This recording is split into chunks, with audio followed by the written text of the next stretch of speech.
what I wanted to get across to the students was that character counts.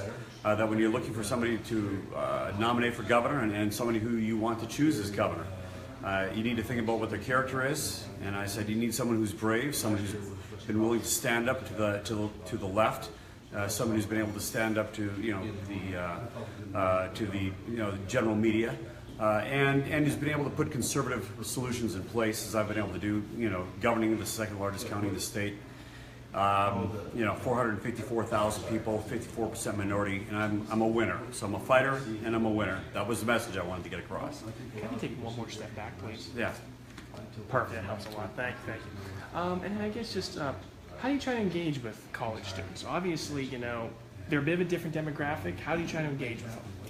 Well, I think that college students are they're very cerebral and they're thinking very deeply and they're in the midst of their education. So you want to talk about instead of just everything on the superficial level on the issues per se, you want to talk about the character and the importance and looking at things historically, how important it is to select your leader based upon their character, in this case courage, the ability to win, the ability to stand up on controversial issues that aren't always popular, like illegal immigration, like defending our heritage here in Virginia, and our Second Amendment rights. All right, and if I'm a viewer sitting at home right now, what would you want me to get out of your campaign? What would separate you from the Democrat nomination? Well, the big thing between me and my Democratic opponent is that I'm willing to do whatever it takes. I have been able to do this. I've been governing the second largest county in the state for 10 years. We've been able to reduce taxes. We've been able to cut down on crime.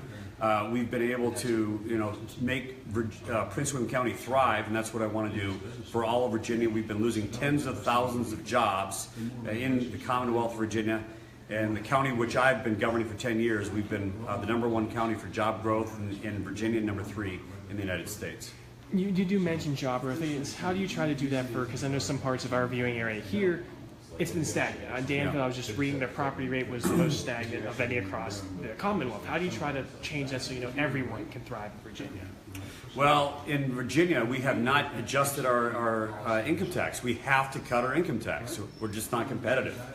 North Carolina has cut its income tax substantially just over the last 6 years. Their income tax rate as of January 1st is 5.49%. We're stuck at 5.75%. We're not, and for this reason, tens of thousands of jobs are leaving Virginia. They're going to states like North Carolina and other states because we're just not competitive. We're not good enough to small businesses in the Commonwealth. All right, and then obviously with one big thing being at a university here, how do you try to drive students that are around this age to vote? I mean, obviously the voter turnout from 18 to 25 is always a lower number. How do you try to get people that age to get out there and express their right? Well, you need to remind students that, look, the country, to remain vibrant, you've got to make changes. You've got to reduce taxes. You've got to crack down on crime. You've got to embrace your heritage. You have to move forward. And you can't be the same old, same old. I mean, my opponent, he's an establishment guy, and that was fine at the time, but no longer. We need to, I think, President Trump showed us the way that we need to be more dynamic. We need to engage and embrace the future, and that's what I've been able to do. I'm very much like Donald Trump in the sense that I'm not afraid of controversy. I'm willing to take risks in order to get the job done. You do mention the president. Obviously, some people do say he's a bit of a controversial character. How do you try to separate that so it doesn't hurt you in your campaign? Well, I just do what I think is right, and if it hurts me or helps me, I don't know. But my perspective is just do the right thing, and hopefully it'll work out for you because people can see if you're not telling the truth, if you're just a phony, they can see that. But if you're engaging them from the heart, they can see that too, and that's the kind of leadership that they want. And at a time where after the last election, there's a bit of division, but very partisan. How do you try to make that cohesive and make more of a bipartisan time in the Commonwealth? Well, the thing is, my perspective is first you fight, then you win, and then you unify. But you don't govern your campaign, and you certainly don't govern by poll. You need to lead, and eventually people will follow when they see that you have positive results.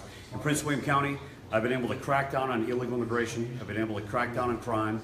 I've made the county I've reduced taxes, reduced spending. I've made the county #1 in job growth, Virginia #3 in the United States. And that's what I want to do for all of Virginia. All right. Anything else you'd like to add?